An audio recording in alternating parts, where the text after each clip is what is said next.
Hey, welcome back into Occupy Democrats. And Donald Trump has been an impulsive, knee-jerk decision, imbecile of idiocy his entire life. The problem is now he's in charge of the U.S. military and president for the second time, and the commander-in-chief is making decisions he shouldn't make. Wait till I show you the core of this breaking story, because American lives are at stake. He said this about the launch. Over the past 36 hours, the United States and its partners have launched Operation... But Keir Starmer, the PM of the UK, made a very crystal clear, distinct statement about where they stood, and it pissed Trump off because they didn't help him immediately. This. That the United Kingdom was not involved in the strikes on Iran. That remains the case.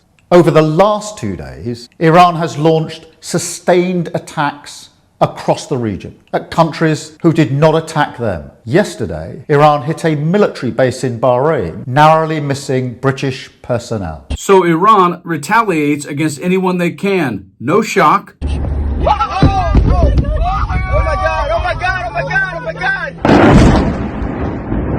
Yet all Trump cares about is being pissed off at who isn't groveling to his will instantly. Mr. President, who do you want to lead Iran? Yet the core of this breaking story is the cause and effect of Trump's ego and self-centeredness and narcissism, because he really doesn't care what happens to others or feel anything that they feel. Check this out. Yesterday, I spoke to you about the situation in the Gulf. Time and effort in Ukraine, but even as you seek to broker a deal Across our country, will be deeply concerned about what this... And yet the core of this story isn't about the military strike. It's much closer to home. It's the core of Trump's ego and impulsive decisions that he cut a bunch of jobs, which they now try to tout about how great that is. This. But we're also creating big changes in government. So think about this. The 360,000 fewer federal workers right now than there were when President Trump was inaugurated. That's 360,000 people whose salaries we don't have to pay and tax American citizens. Yep, we cut a ton of government jobs, support staff, yay for us. Yet take note of what the UK PM says about helping their British citizens who are trapped in the UAE because of the Iran strike. Here. We have at least 200,000 British citizens in the region. I ask all our people in the region to please register your presence and follow Foreign Office travel advice. We will continue to do all we can to support you. Yeah, that's the UK PM talking about the support for their citizens who are trying to get out of the UAE. Yeah, what is Trump doing? He's on his cell phone at the golf course and at Mar-a-Lago throwing parties while Americans are hung out to dry because the State Department has no money or staff. Check this horrifying story out right here.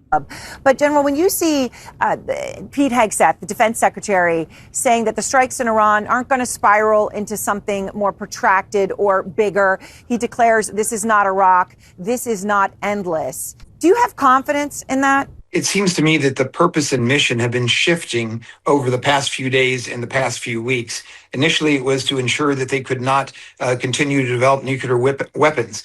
Now it's about regime change. And then there's so many things that are being piled on to the mission list. It almost seems like someone Googled it before the brief to throw everything on the kitchen sink into it. So it's a little bit disconcerting.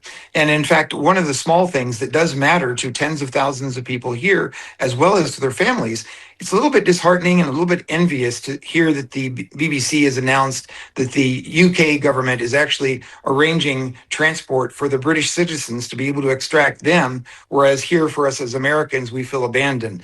The State Departments, I've talked to two embassy personnel, two different embassies.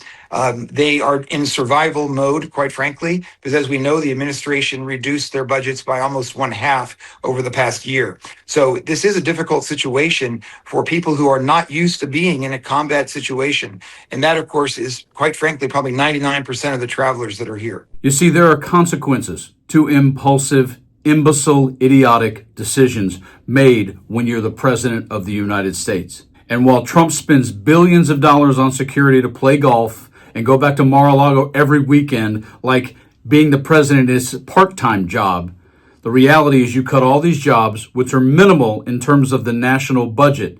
And yet in times like this, we need that staff. and Americans stranded in the UAE and other places Iran may strike that have nothing to do with Israel or the U.S., they have no way nor any support to get out.